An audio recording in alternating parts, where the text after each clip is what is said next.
Doc, 7 guys in double figures, really comprehensive victory kind of from top to bottom. Yeah. What's the kind of vibe around the team 3 games with a fully healthy roster? Just, keep growing, keep pushing. You can see they're in that mode.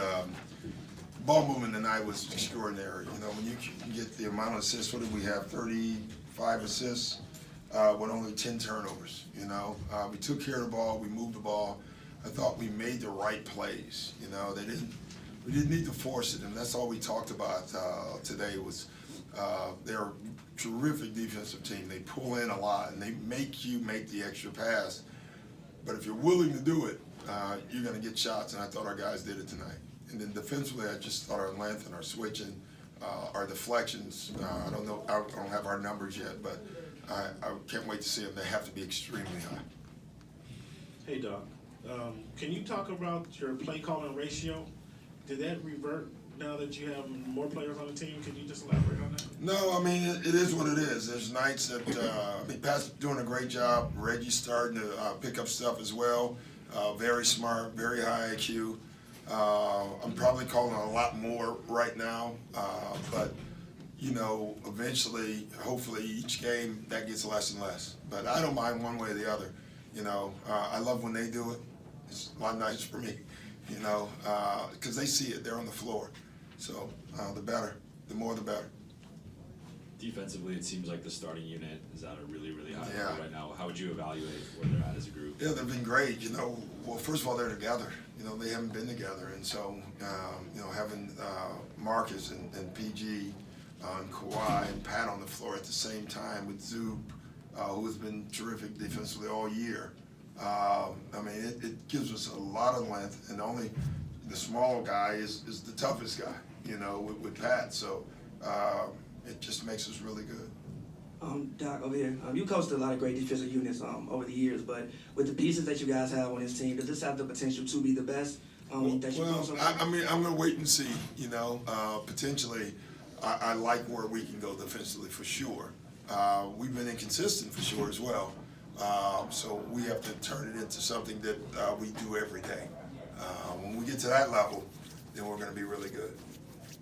Reggie kind of struggled in his debut, but tonight he was everywhere, 10 points, 8 rebounds, 7 assists. What did you like most about his game? He just, again, he's taking what he has, he has a lot of, like he said, got a lot of tools to work with out there, and so he doesn't, if you're watching, he never feels like he has to go that fast, he's not forcing anything.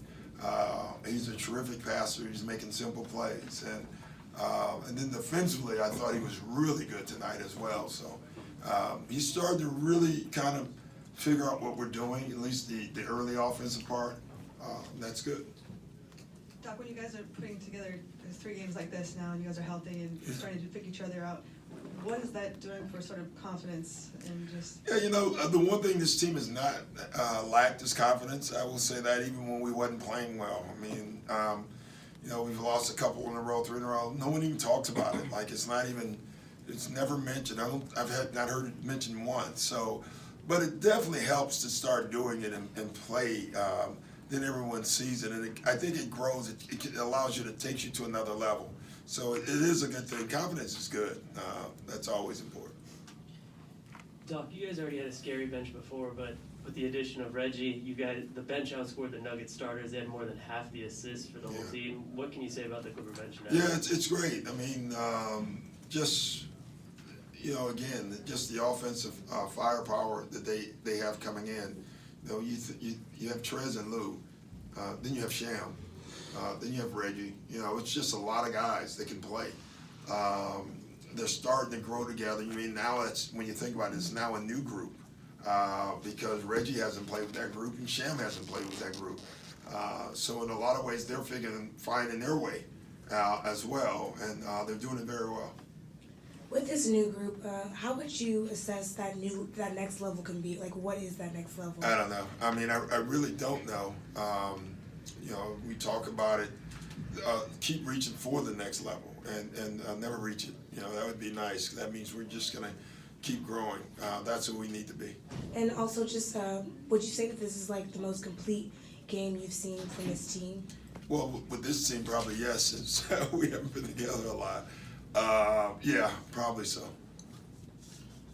You're not a big standings guy, but we're now into the last quarter or so, and this win puts you over them into number 2. You starting to look at that now? Now, I don't know, I've never known what it does, like, for me to look at it. I try to win every game, you know, and I figure if we do that, the standings will be the standings, you know. So, yeah, you know what I mean? Like, everyone's gonna tell me anyway. You're gonna tell me, you know. You're gonna tell me. You're gonna tell me. So I don't have to look. You guys are doing all my work. Keep doing it for me. It's very nice. I appreciate it. But I don't. I worry about getting better. And I think if you do that and you keep winning, the standings will take care of themselves. Doc, when this team is focused and locked in like it's been against the Lakers and now tonight, they're really, really good. Has there been one commonality or one indicator you've seen that you know, hey, my guys are locked in? Those 2 words you said, locked in and focused, you know. You know, I wasn't there this morning for shoot around, and but when I showed up this evening, one of the players I checked on, you know, how we did in shoot around, and the first word was from one of our key guys, don't worry about it, we're locked in today. So, you know, I didn't know if I believed it, to be honest, because you have to see it, and then once you saw it, and you thought, oh, they were, so that was nice. Circling back to Reggie, with how well he's been in these last couple of games, Yeah. what does that do for Lou Will in terms of taking some of the It's pressure off huge the for football him. of his It game? is huge. He has so much. You can see Lou energy's coming back because he didn't have to do all the work. He didn't have to bring the ball up every time, and he's you know, the traps are now on Reggie at times. So you know, Lou got a wide open corner 3 tonight. You know, he wasn't getting those shots before because he always had to have the ball. Now he's the guy on the back end of a play. That's really nice for him. You know, Patrick Beverly at 0 points, but he was a plus 13. Loved it. Had to be the most impactful. He's just such a winner. I mean, he really is. Like, was anybody happier tonight than Patrick Beverly? You know, it's like every young player should look at Patrick Beverly tonight, not the stats, but during the game, and how happy he was that we were playing well, that he was making plays with 0 points. You know, it's just, I tell you, man, you need those type of guys on your team, and I'm glad I have them. Doc, can you talk about the fun? Where did your fun come? Is your fun in coaching? Is your fun in the development? Is your fun at the end of the season? Can you elaborate on that? My grandkids. That's where my most fun comes from. No, I would say I love coaching. Yeah. So, but every coach. There's not one coach that doesn't love winning. And then I guess you love when you are growing and winning. You know, because then you feel like you see progress. So I guess that's where my fun comes. And then my last fun part is every time I come in here and talk to you guys. I can't wait. All right, I'm done. Thank you. Thanks, Doc.